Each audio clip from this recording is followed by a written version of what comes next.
Hello guys, welcome to my Ṭawih channel. Ṭawih channel là cái lom chịu quá. Chú nak hian. Hok lai das le super pickup mandan. Tutorial pon ni em chuan lovin. Karon tilang ve don ni.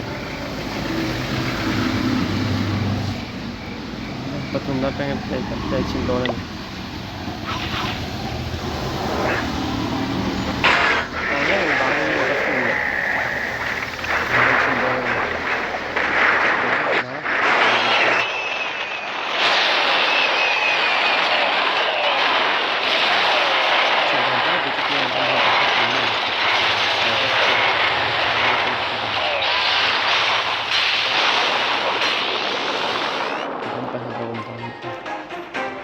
Tình khăn lên em bây giờ dừng hiện số đàn tù ha mà em bây attack nan por traffic let's try to do more but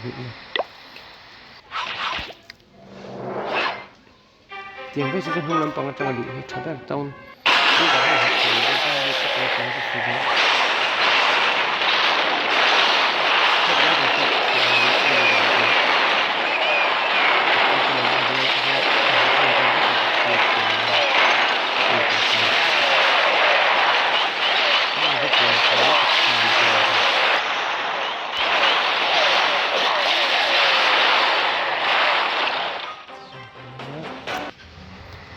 napakatagal lang sabay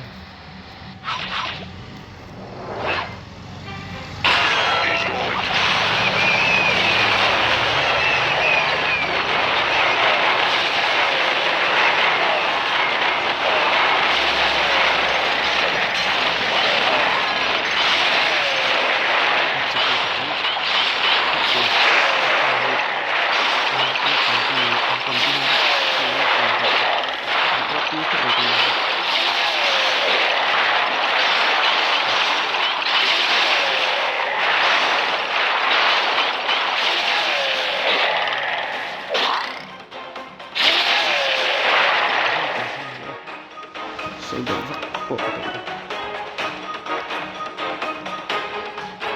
đây phải là phương thức tự tập hay